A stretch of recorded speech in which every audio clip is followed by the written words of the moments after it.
Hello guys, good morning. আজ আমি রান্না করব সানডে স্পেশাল মাটন কষা।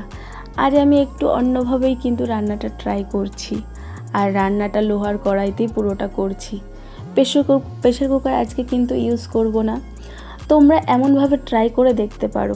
আমি মাটনটা টক দই, নুন, হলুদ, আদা, রসুন আর কাঁচা লঙ্কা বাটা আর কাঁচা সর্ষের তেল দিয়ে মাখিয়ে রেখেছিলাম প্রায় 1 ঘন্টা। এর সাথে কালারের জন্য কাশ্মীরি লঙ্কার গুঁড়ো অ্যাড করেছিলাম। এছাড়া তোমরা তো দেখতেই পারছো আমি এখানে গোটা রসুন ইউজ করছি। এইরকমভাবে গোটা রসুন খেতে তোমরা কারা কারা ভালোবাসো অবশ্যই কমেন্টে জানিও। আমি কিন্তু ননভেজ এর মধ্যে মাটন আর মাছটাই খাই, চিকেন আর ডিম আমি খাই না। কিন্তু চিকেনের অনেক ধরনের রেসিপি রান্না করতে জানি, পরে কখনো তোমাদের সাথে শেয়ার করব।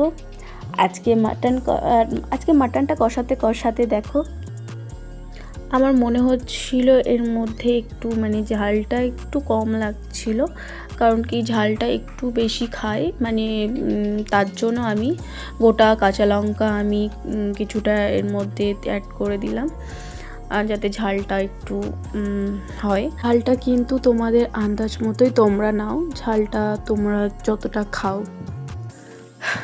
তারপরে খেয়ে নিলাম আমি আর কেয়া মিলে মাটনটা টেস্ট করে দেখলাম। সত্যি মাটনটা দারুণ হয়েছিল, কি বলবো। আপনারা এইভাবে ফলো করে রান্নাটা টেস্ট করে দেখতে পারেন। দেখো তোমাদের সাথে রান্না করতে করতে রান্নাটা প্রায় শেষের দিকে। রান্নাটা করতে করতে আমি আলুটা দিয়ে দিয়েছিলাম, আসলে ক্লিপটা নিতে ভুলে গিয়েছিলাম।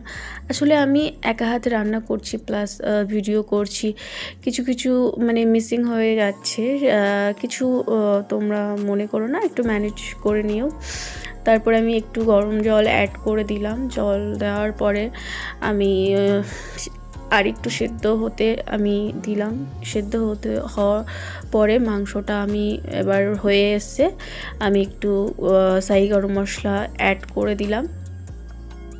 মাংসটা দেখো সেদ্ধ হয়ে গেছে পুরোপুরি। দেখো আমার রান্নাটা অলমোস্ট কমপ্লিট। আমি এবার টেস্ট করে দেখাবো। মাটনের সাথে আমি সাদা ভাত অলওয়েজ প্রেফার করি, আর সাথে স্যালাড। দেখো মাংসটা সেদ্ধ হয়ে গেছে সুন্দরভাবে, কিন্তু এতটাই গরম আমি ধরতে পারছি না। তোমরা মাটনের সাথে কে কী প্রেফার করো অবশ্যই কমেন্ট বক্সে জানিও। তবে আজকের মাটনটা দারুণ ফাটাফাটি হয়েছে খেতে। ওকে, আজকের জন্য এটুকুই, টাটা, বাই বাই।